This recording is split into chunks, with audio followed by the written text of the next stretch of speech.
Welcome to the Nerd Party.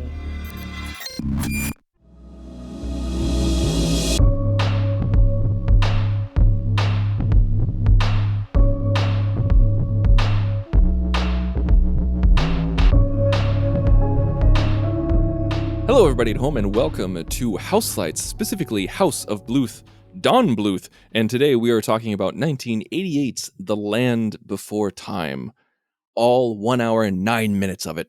And we are excited to talk about this today because, my goodness, when I watched this in preparation, it was like memory unlocked, core memory unlocked. And it was an exciting time. However you feel about this movie, it's nostalgic no matter what. And I am your co-host, Tristan Riddell, and with me, as they always are, is Darren Moser and John Mills. Now, Darren, you are a nerd. I mean, there's no way around it. Yeah, yes. We're all nerds. When you were a kid, how obsessed were you how obsessed were you on dinosaurs? Oh, that's a good question. For me, it was whales. I was obsessed with whales. Like, I had whale What wallpaper. an interesting answer. I had like a poster, like something about like the fact that they were all, so they're kind of like dinosaurs of the sea, but they're still alive. Like, so, they all had books on it. That was my thing. I mean, yeah, dinosaurs, everyone thought dinosaurs was cool, but, and then Jurassic Park, I loved more for just like the cars, like the automatic driving cars and the interactive CD-ROM and the Unix system. That's what was most interesting to me. Oh, the binoculars with the heads. Yeah, the headset again, binoculars. Yeah. dinosaurs were amazing. Cool. It's not like I was like, please fast forward the T-Rex. I want to get back to the Unix system. No, it wasn't that far. But okay. Yeah, no. Hey, for me, it was whales. I totally like Free Willy. Free Willy. I lost my freaking mind. Played that song way too many times. Man, I just really felt like it was this gut feeling that was just like, Darren, I feel like I see a 5-year-old Darren just like knowing everything about dinosaurs. John, did I get my mental telepathy crossed here? Were you the one obsessed with dinosaurs? Oh goodness, no. No, was it just horror films and Star Wars, at the age of 5, or what was it? Well, actually, improper comedy by the age of 5. But no, yeah, the sun rose and set with Star Wars, and then as I grew older, it was Transformers and G.I. Joe and Thundercat. Like, I was a cartoons kid, big time, and so dinosaurs. Like, I always thought dinosaurs were neat, and it was always like, oh, you'd talk about the skeletons and everything, and it was like, oh, that was really cool. And like, you liked imagining the T-Rex and stuff like that. But like, yeah, I leaned very much more toward laser swords and, defending freedom against the forces of Cobra in the secret town of Springfield with their hidden bases and Dr. Mindbender and everything. Well, in 1988, when this movie came out, when Land Before Time came out, you were already divorced and had a mortgage. So did you take your kids to it in 88 or like, yeah. Okay. No, I didn't have custody. When this came out. Okay. So yeah, it was a very acrimonious battle, that first go around and everything. We've since put things to bed. But actually, fun story, and I'll go ahead and share because I was a stupid child. So back in the day, you had the newspaper or you could call the theater, and the very fancy theaters had the automated line where they would go through and tell you. And kids, it's hard to really describe how tough it was to hear things clearly on a landline sometimes. Connections could be a little spotty and stuff like that. So I call the movie theater to hear the recorded thing, and they're going through, and my kid ear hears Rambo 4 times and these times. And I go, Tim, because I was with my cousin Tim at the time. I'm like, Tim, they got Rambo 4. He's like, I didn't know Rambo 4 was coming out. I was like, yeah, that doesn't make sense, but Rambo 4, like, now you got to keep in mind, I don't think Rambo 3 had even been out for like a month by that time or something like that. So like, but we're kids. We're not even thinking. We're like, we got to get out to the movie theater. How will we get in? It's I don't care. Follow my lead. I'll fake us in. Right. Yeah. We go up, and I realized when we get to the movie theater that I'd heard The Land Before Time as Rambo 4 times, and the times listed off. And to my credit, I forced my cousin to go watch The Land Before Time because I was like, we came here anyway. So let's just go see the damn thing. I'm just picturing Kramer talking to you Yes. on the phone, Yeah. telling you, and like he actually was just screwing with you, and it's like, you selected Rambo 4. Yeah, it was a fun moment, and it was a humbling moment. But I did see this in the theater. Is the short version of that at the White Flint Mall? Yeah, in Darren, Rockville, did you Maryland. see this in the theater? Did your parents take you? Was this a rental? What was this? The 88. I would have been like 6. So I think this was most likely, again, a giant VHS, that we would rent. We went to Blockbuster a lot. Okay. It was, or even back then it could have been a non-franchised video store that's in a strip mall somewhere, because those still existed. But this one though, I'm pretty sure we owned this on VHS because it's so rewatchable as a little kid. Like it's not barely an hour. Like, if you pause for a bathroom break, you could probably stretch it into 2. And That's a heck of a bathroom break. okay, Darren. well, that's true. Hour and a half. But yeah, I remember the toys, like the Burger King toys and the merchandising, the T-shirts, the plushes. I want to talk about that. Okay, so it was everywhere. That's the thing that I take away from this the most. I mean, like, so many people talked about, I know this is years later, this is a decade later with Godzilla, and we talked about that on this show. Like, go to thenerdparty.com and find our backlogged episodes where we talk about Godzilla, because that was a real big deal where everyone thought that was the movie that kind of pushed us over the edge, where they put merchandising first, movie second. And with Land Before Time, that's what sticks with me the most because of the Pizza Hut reading challenge, where if you read enough books, you'd get a free pizza, and you had the opportunity, I don't know if they gave it to you, if you had the opportunity to buy it, like the hand puppets, the plastic rubber hand puppets of Land Before Time, which I still have. And I have this weird sensory memory of Petrie having a slit in his hand. It's not important to the story, and I also, to this day, just on Thanksgiving, okay, we're recording this like a few days after Thanksgiving, and I took my daughter down to see my mother. We spent Thanksgiving with her, and they didn't have the right toothpaste, and she was acting like she was brushing her teeth with acid because she's used to bubblegum flavor. She's like, I need a cup. Relatable story. I run to the kitchen, grab the first cup I see, and then she drinks from it and spits, and I take a look at it, and it's Ducky from The Land Before Time. So I guarantee you this is not BPA free, and this has been plastic that's been rotting in my mother's cupboard since 1988. Nice. It's probably not even lead free, honestly. Let's be honest. This was just 4 days ago. Yeah, that's fantastic. I love that your mom still has it in the cupboard, for Pete's sake. It's a go-to cup. Yeah, that's like cleaning out my dad's house one time, and like I found, and they were all like stained with some weird stain on them, and it was like my Batman Forever cups, or like Batman Returns cups, and I was like, why do you have, like, it looked like something was growing on them, and I was like, why do we still have these? My mom and dad's, my dad passed in July, but like my mom and dad still have Batman 89 cup from McDonald's. Oh, man. And the Batman Returns cups. Oh, man. that you got those big, those big cups, like that had the little disc that fired out of the Batmobile. Absolutely, as the lid. Peasants. So I still don't have it anymore, but for the longest time, I had the light up like chalices from the Lord of the Rings. You remember those? Yes. Oh, I remember them. You could like take off the bottom because you wouldn't want to put that through the dishwasher. No, you wouldn't. They actually thought of that. But yeah, they had little light up bases, and I don't remember even where they came from, but they were huge and glass and heavy. And eventually someone I may or may not have married ran them through the dishwasher with the bottoms on them. Oh. And that was kind of the end of those. I was like, oh, well, it was a good run while they lasted. I mean, they It's work all right. without the lights and without the bottoms, but it's not quite the What same. was the point, honestly? The magic they had is to go in gone. the trash. I mean, yeah, it just mocked me at that point. It's like they lost the Battle of Rohan, you know? It's just Yeah. whatever. Yes, exactly. So, okay, all right. So this has been a this movie for me. I don't think I saw this in the theater. I know it. I know I didn't. I was born in '86, but I didn't see this in the theater.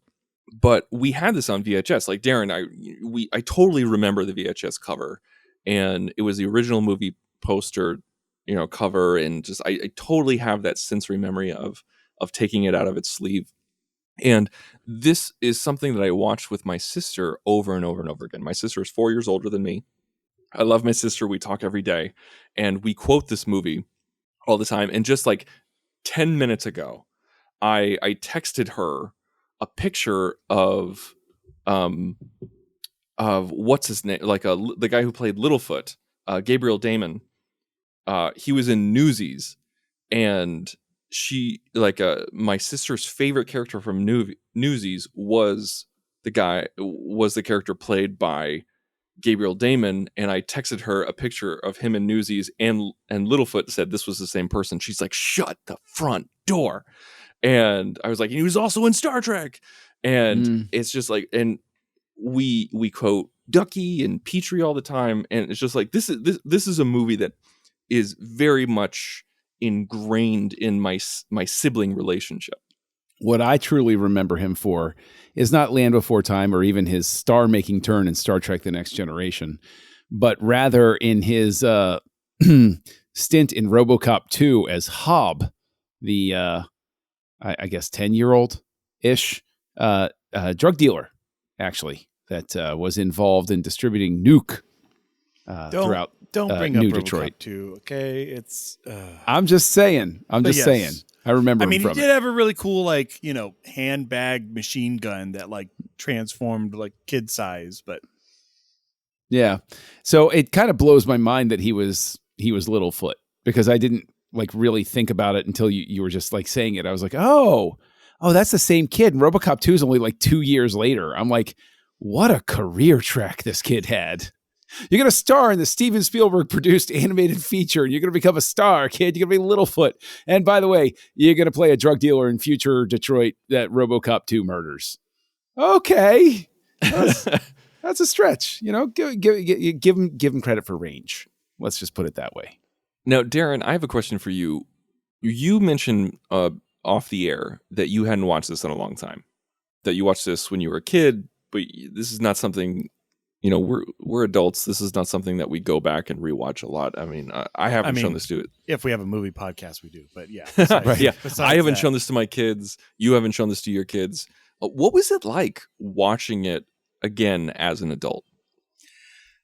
It in general, I found myself it being kind of hard to pay attention. It's almost a movie you could just watch in the background, because, and every time you glance, you're like, oh yeah, I know exactly what's happening. Because if you check in every 5 minutes, you're good. It's so slowly paced that, or even just listening to it, you're like, oh yeah, they're Sharptooth, or oh yeah, they're wandering to the next screen, and oh look, they found this. So yeah, it which again isn't a bad pace. It's just I'm trying to picture what this would have been like with 20 whole more minutes of animation. Now maybe those all apparently were all the darkest, grittiest, pushing that PG rating. Yeah, preface that. Talk about that. That's true.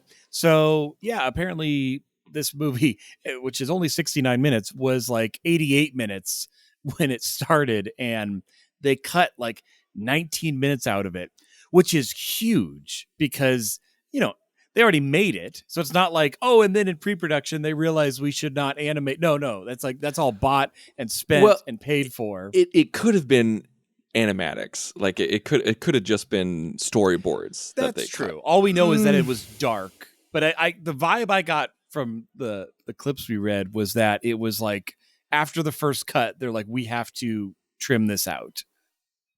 but I could be Yeah, wrong. they and might John- not have had a full color pass yet, but I think they were pretty darn near completed if they're cutting it after it's actually put together. And who were the Like- people, John? Who were the people who did that? Oh, well, history's greatest monster, Steven Spielberg, who we all know should never trust his film instincts because, when has it ever gone right for him?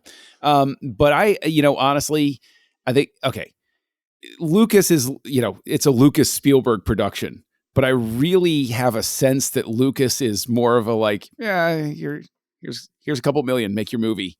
Like, and it feels like Spielberg, the tone of the articles is that like Lucas was like a silent guy, like, that's kind of neat. Yeah, do your thing. And then Spielberg was like, no, that's too dark for the kids. We got to cut that. And he was like very hands-on getting in there.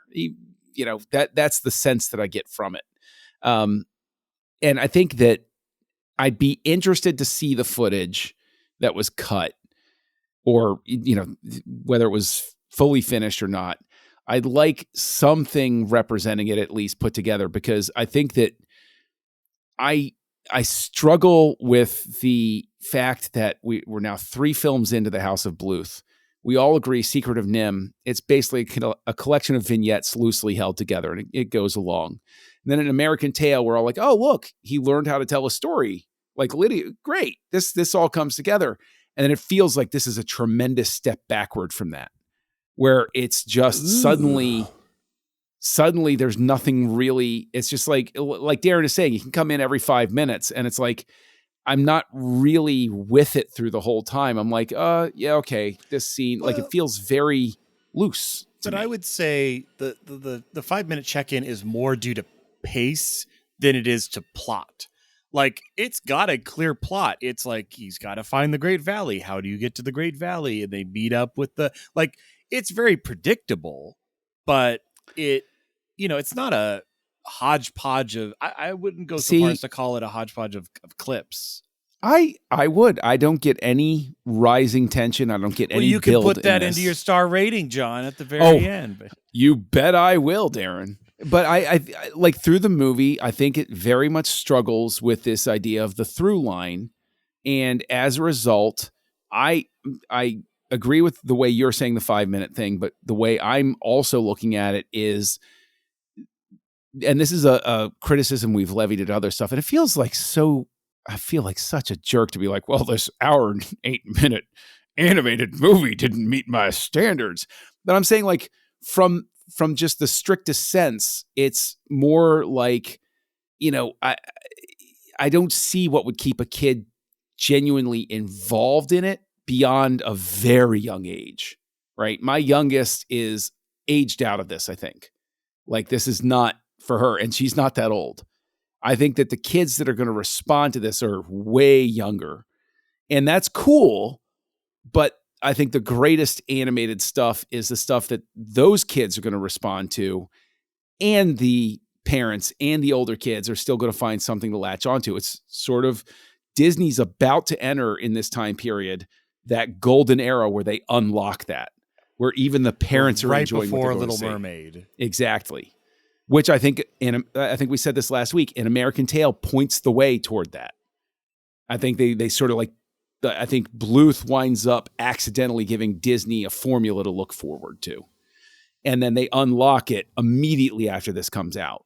And they hit that stretch where they do exactly what I think would have made a movie like this more successful as a movie, which is the whole stupid old saw of kids of all ages, right? It's like, it's got to appeal to that broader audience to be more than just like something for a 5-year-old to go see, right? Which I'm not even saying is a pejorative. I'm saying like, you're either going to have a very strictly limited audience, and so you're relieving yourself of certain pressures around that, or you're going to put more pressure on yourself and say, even with An American Tale, I want everybody to enjoy what's on the screen here. That's really interesting. I really wanted to jump down your throat and tell you were wrong, but As usual.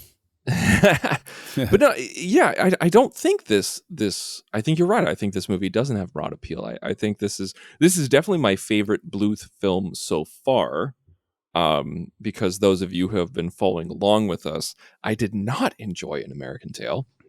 In fact, I called it misery porn last week, and I truly believe that. And so when I see this movie and I hear about how Spielberg and Lucas cut 19 minutes saying this is too scary, this is too sad, you're going to have terrified kids and angry parents, I'm like, hell yeah. Hell yeah, this is why we have producers. And John, you often, say to me, like like there's a reason why, producers are the people who accept the best movie Oscars. And this is one of those reasons where Spielberg and Lucas knew what was marketable. Was it the better quote unquote film overall with those extra 19 minutes? Maybe, maybe not. Bluth fought hard to keep those 19 minutes. It was his vision. He wanted it something more akin to misery porn, like An American Tail and Secret of NIMH and everything like that.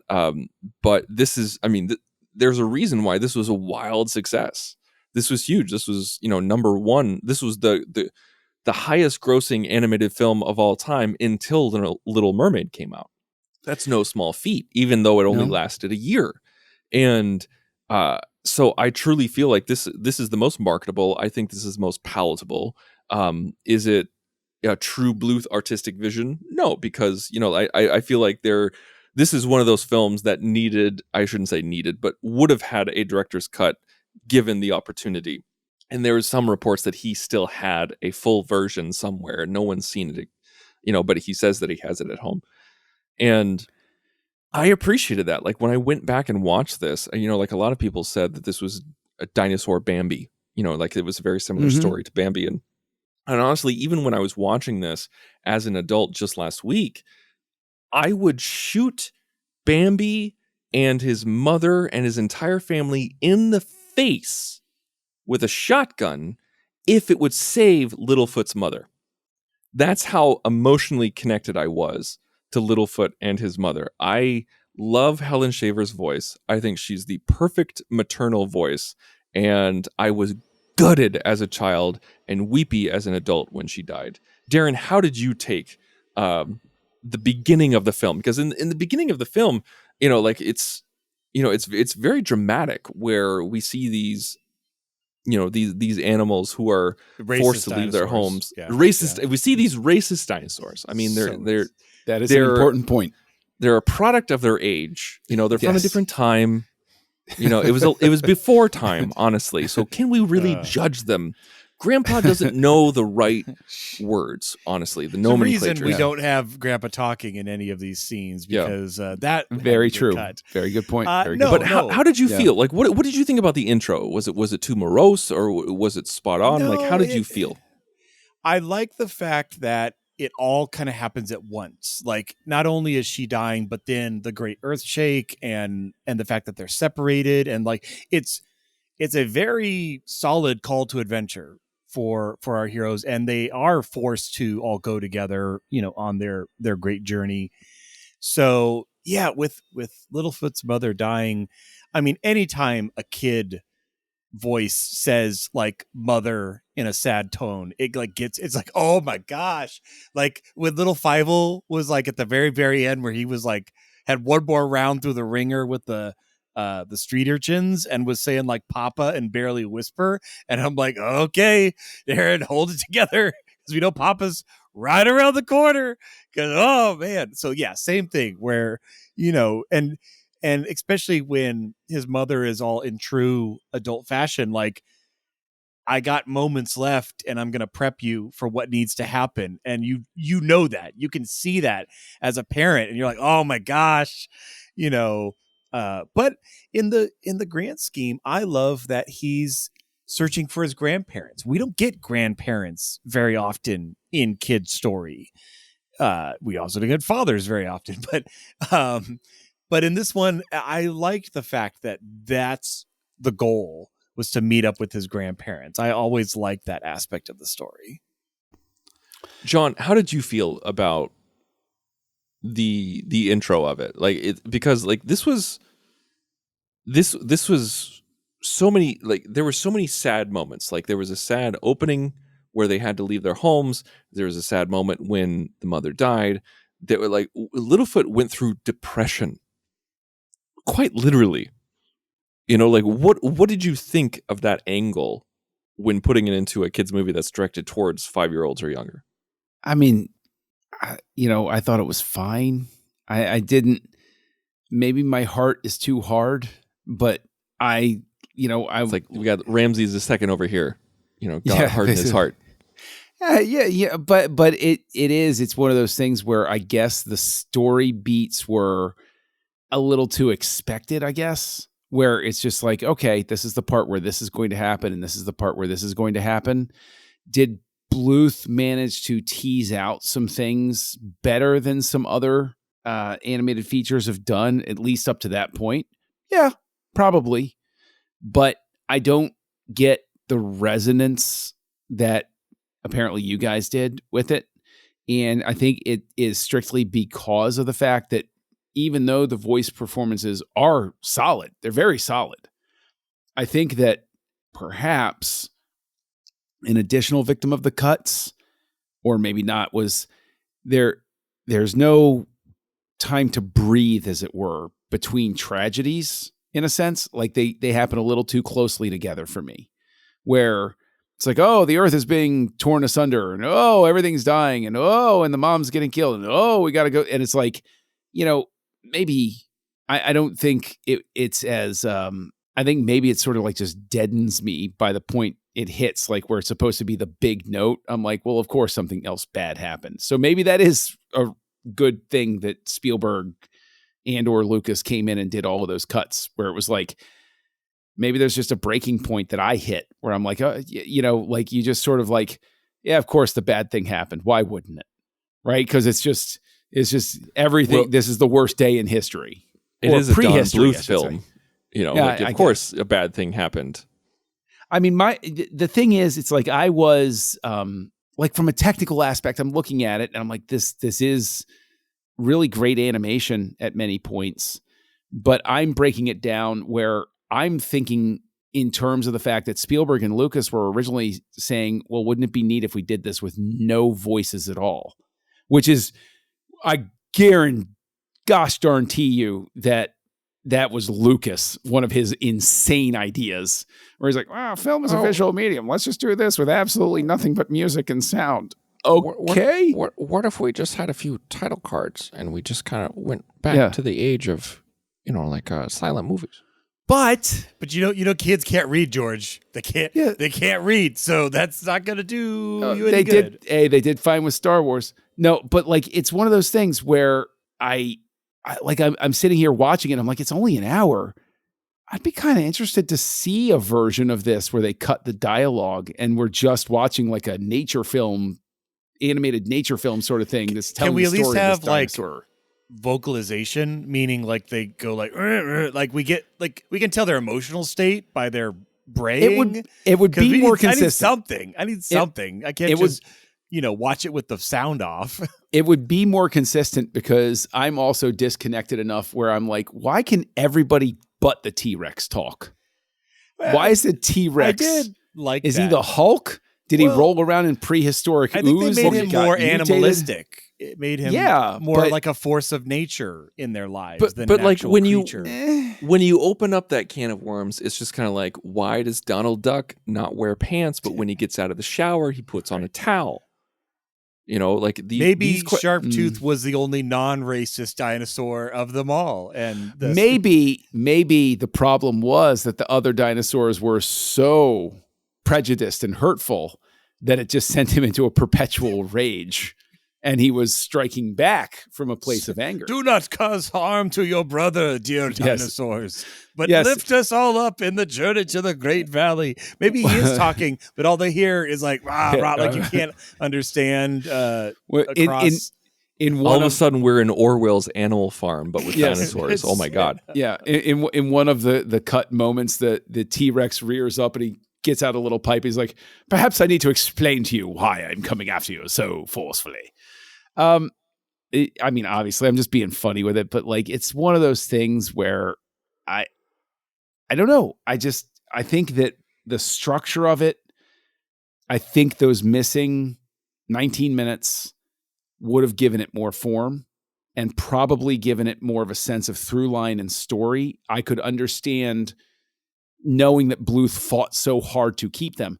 Was it the smarter business and audience decision to cut them? Well, obviously, if it's so successful, you can't really say that Spielberg and Lucas were wrong. But you can also say maybe it's still a better film with those 19 minutes restored, but we'll probably never see them at this point. Darren, what did you think about Pat Hingle's narration? Did you think it added anything? Could it be taken away? No, you loved it? I loved it. I loved him. I loved using him as Rooter as well. It kind of like gave some more wisdom to this tiny character in this one moment, but an important moment for Littlefoot, because Littlefoot's despairing and Rooter's timely wisdom really gets him over that first hill of the tragedy that is his life. But no, I really like the narration. I think it feels like, you know, Princess Bride, Grandpa telling you a story. It's got the exact right tone to convey that. Okay. Is this a kissing book? Yeah. Are the dinosaurs going to kiss? I wish I could tell you. Do all the dinosaurs die, Peter Falk? I know this is a total tangent, but I wish I could tell you how many times in my household I'm like trying to get up from the couch and I'm just like, okay. I'm with you, Darren. I personally loved it. Like I am a big fan of narration. I know that there's some people who think it's a crutch. I know that we had the Nicolas Cage movie adaptation where we had Brian Cox go off on a tangent, not a tangent, but on a tirade talking about how horrible narration was in a movie, even though the movie adaptation had narration. Whenever I think narration, I think Ethan Hawke, who has narrated like 60% of the movies he's been in. But I love it. I think it's great. And Hingle has a great voice for narration, and I think it grounded it.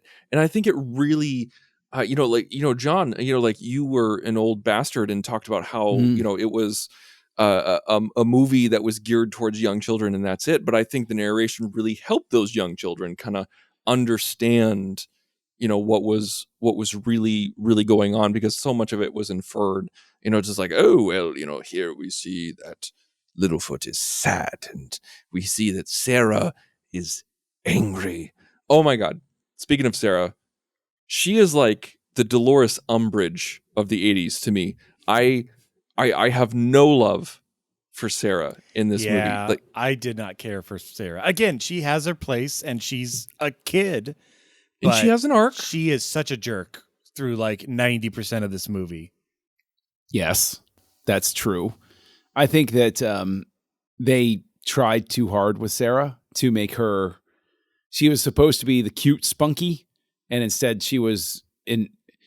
This is a direction thing. You work with your voice actor to be like maybe a little less angry, maybe a little less pushy, maybe a little be a little nicer. Like take what they get and then they animate around it, instead. I still think you could have directed that a little bit better. I want to go back to the Pat Hingle as narrator.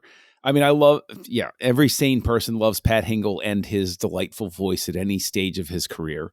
But I think that it can be all of the things that we were saying, both positive and negative.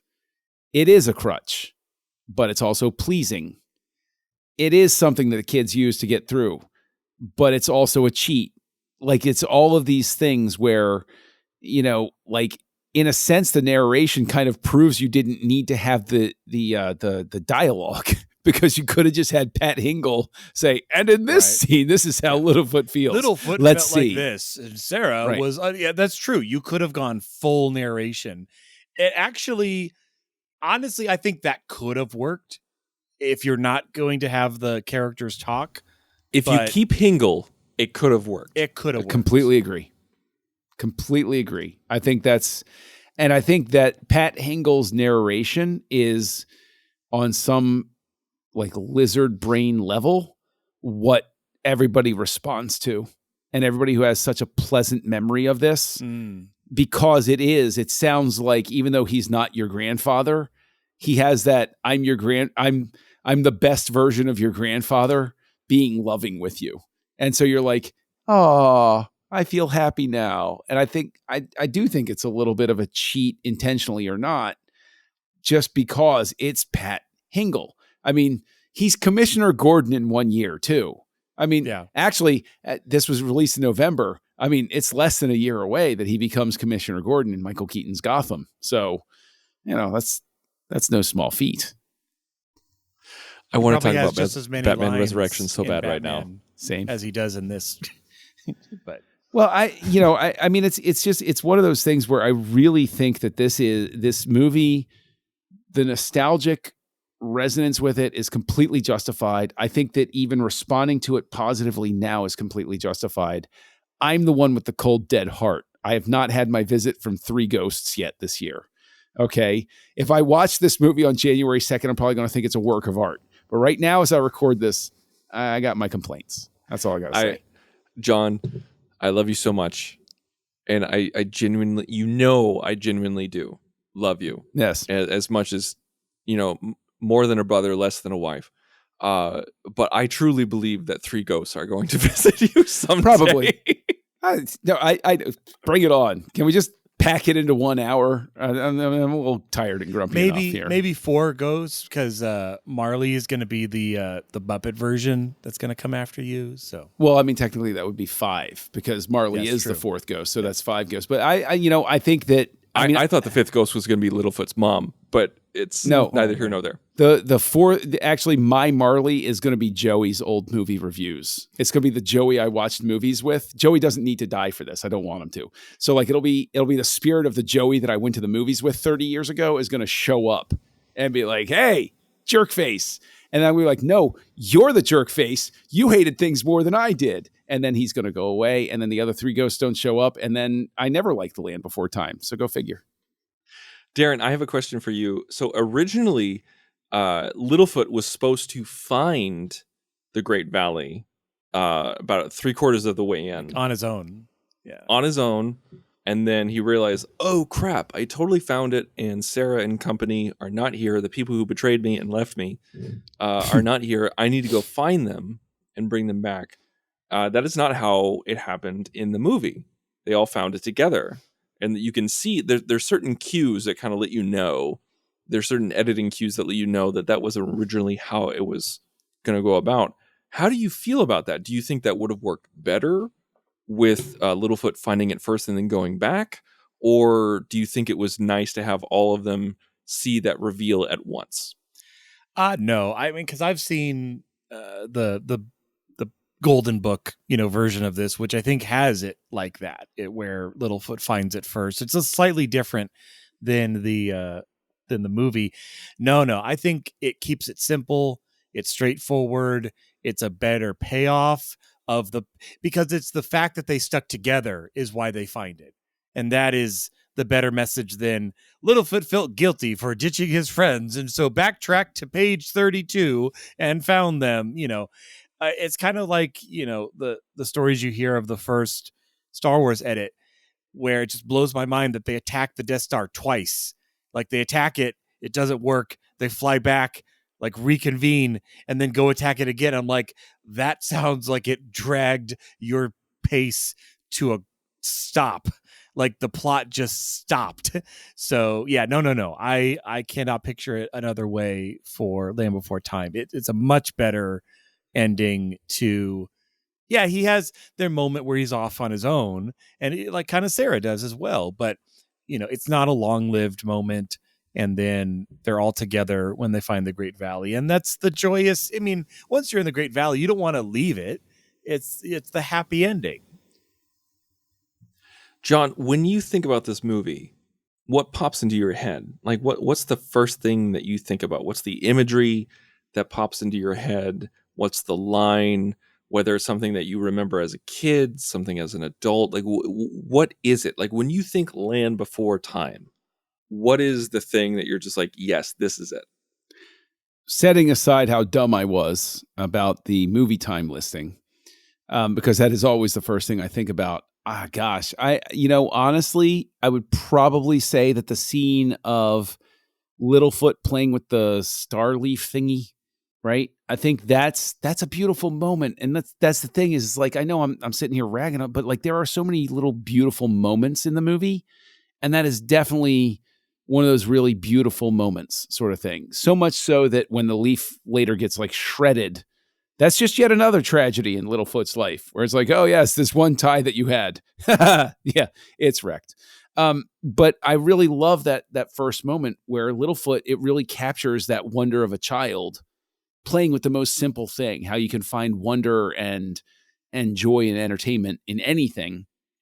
So I really enjoy that moment. That's the first thing I think of with Land Before Time. Well, and I like the fact that we see most of the main characters hatch. Like they're literally just born. And, then there's a little bit of time that passes, but they are very much children. I like the tree star segments too. And I think that's also kind of a Don Bluth thing of like an object that kind of travels through the story, be it Fievel's hat or the protagonist has to carry with them. Yeah. Yeah. And then of course gets ripped away in a heartbreaking moment. I mean, that has to happen as well. I mean, okay. This movie, when I was a kid, I didn't think that Sharptooth at the end was the same Sharptooth as the beginning. Oh, With good reason. Right? Yeah, it's easy to think that first fall, you're like, oh, that T-Rex is dead. He's dead. His eyes are open. Sarah's hitting his eye, like running into his eyes. This guy is clearly dead. Like, this isn't just comatose. This isn't just knocked out. He's dead. So apparently in later sequels, because apparently there's 11 friggin' sequels to this movie.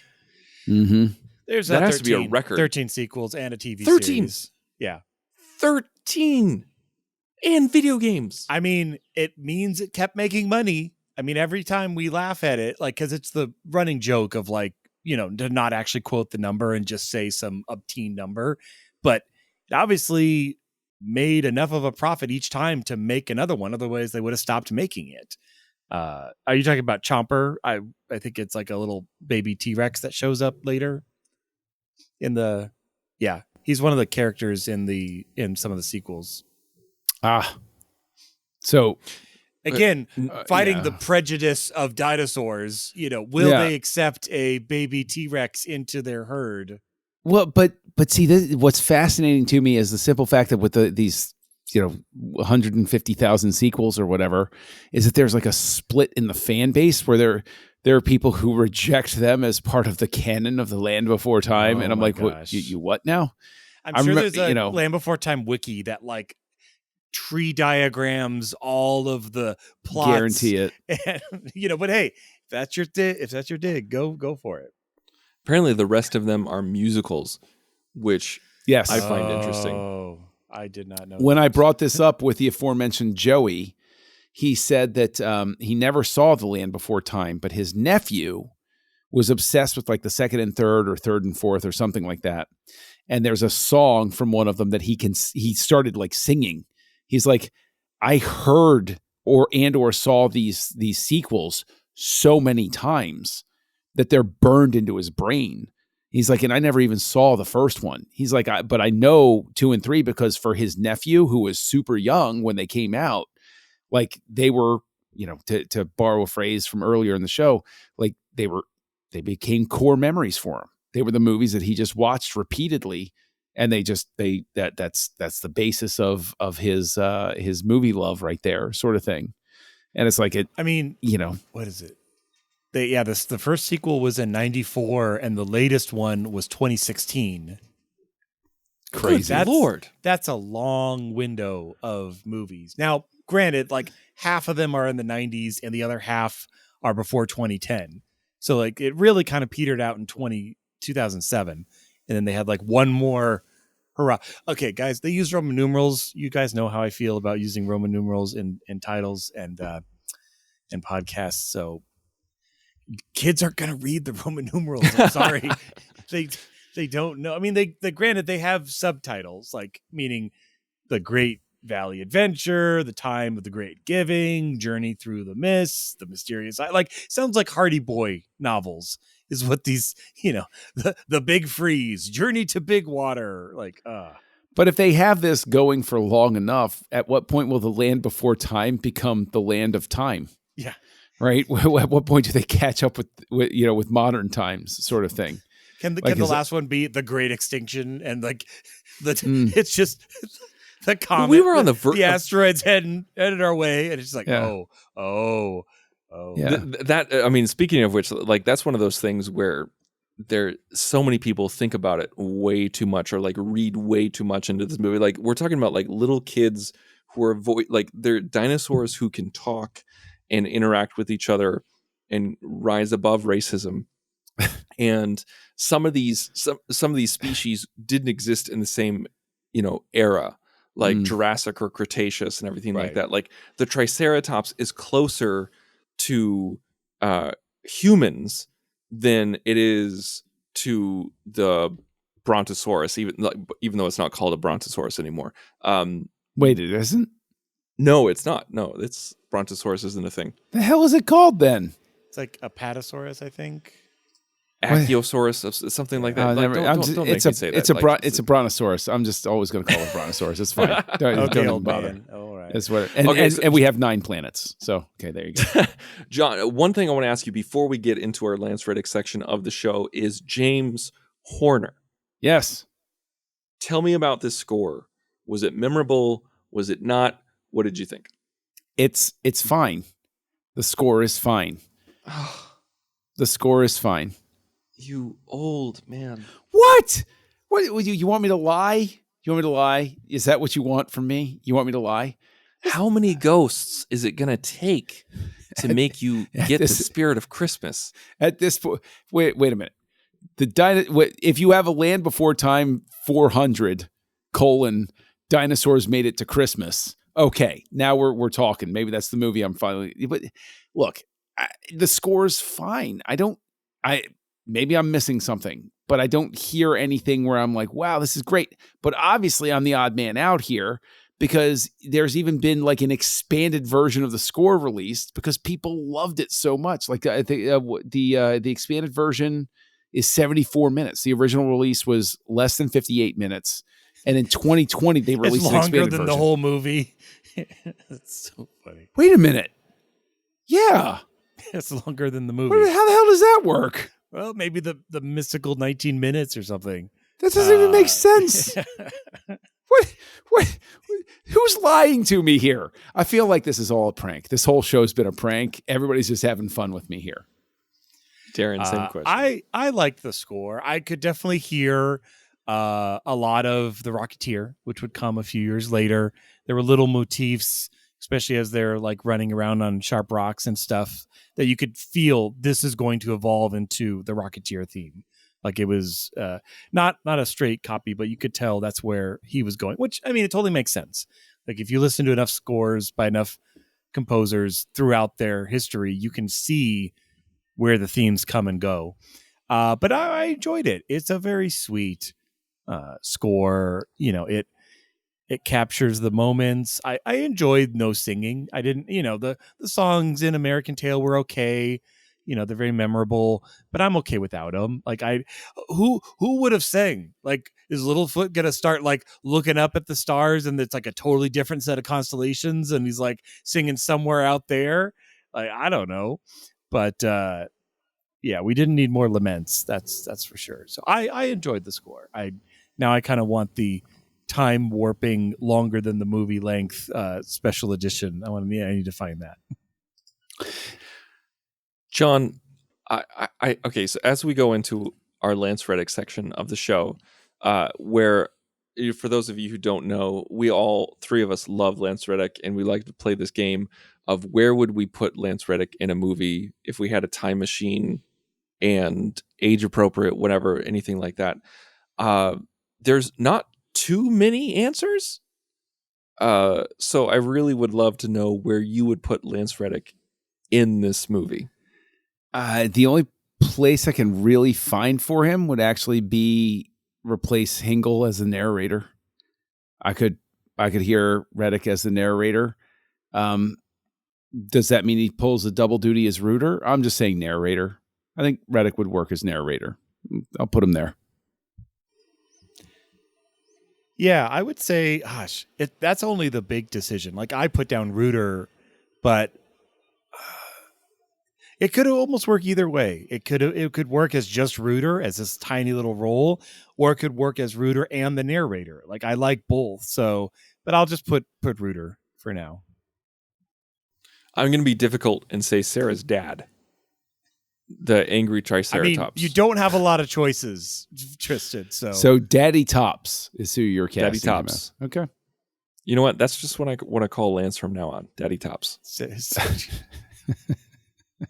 So, Darren, because I love putting you on the spot, what's your star rating of Land Before Time from 1988, directed by Don Bluth and totally messed with by Lucas and Spielberg? Monsters. Look, I mean, this is right around Temple of Doom, right? As far as years, it was 88. When was this? Is the year before Last Crusade. Temple of Doom came out way before this. So maybe Temple of Doom taught them you need to back off the darkness just a little bit, because besides the Indiana Jones, this is the only collaboration of Spielberg and Lucas on a project as producers. I believe so. Internet proved me wrong by going to the nerdparty.com. No.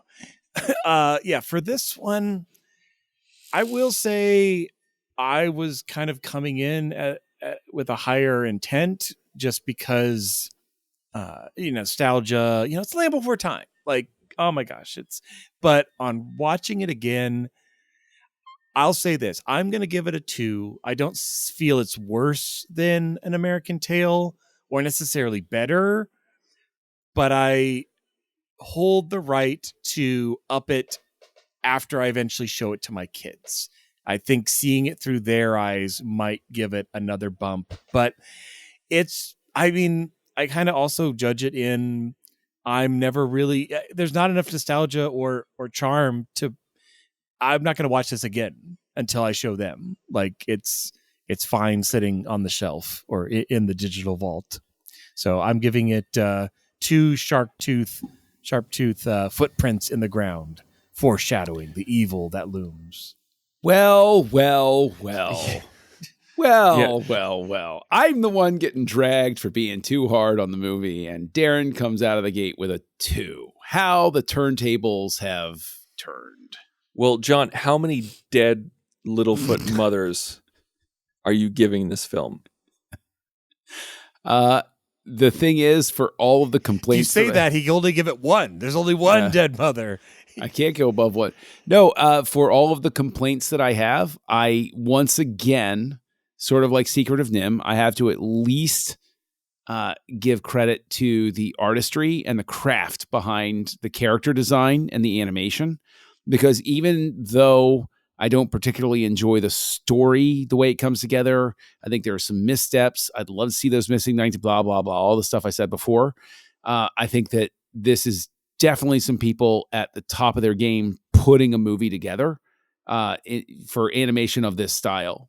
And as a result, like I could turn the sound off and just admire how the Star Leaf is animated. And when Littlefoot is playing with it, I can enjoy like certain key moments in the way that they play visually.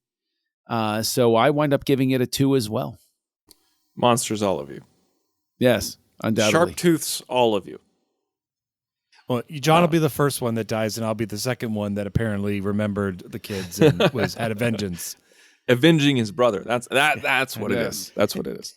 That's what he needs. The Land Before Time 42 brother's vengeance, and it's like, yes, he's got a scar on his eye, and they call him Scar. I love it. They do in the 90s. Yeah. To me, I think this is a good film. I think this is the best Bluth film so far. I think this is his most marketable, his most palatable, and it's just, I am along for the emotional journey. Does it have its issues? Yes. Is the pacing weird sometimes? Yes, but I think the story is solid, and I think this is like obviously I have so much nostalgia with this. Like, would I show this to my kids? I honestly don't know. I don't know if they would like it. I think this is a 80s and 90s kid film. And I have no idea if this generation would enjoy it or not. I don't know if my kids would enjoy it because I think they don't have the patience, and also they're too emotional. They would think it's too sad. But to me, I think this is good. I give it 3 stars, and this is a good 3 stars. I think this is something that is very enjoyable and very fun. But John, you have some really solid points about how some great animation translates to across generational divides, where it's across age groups and things like that, where you can just enjoy it for the animation that it is and the story that it is. But yeah, this is a tight demographic that is shooting for. And it made its money. It was very popular and it was very successful, but does it stand the test of time? Before time, we don't know.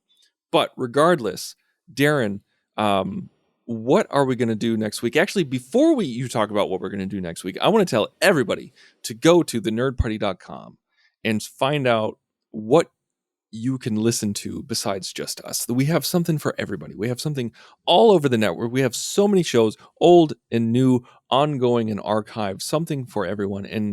And we are on Instagram, Facebook, Twitter, Blue Sky. You can find us wherever, and you can listen to us at all major outlets. And please do so. Tell your friends about us, and also email us and let us know what director you would like us to tackle next. Darren, what are we doing next week? Well, next week we're heading down the 80s to 1989, the next Don Bluth picture with All Dogs Go to Heaven, here on Houselights. Join the revolution. Join the Nerd Party.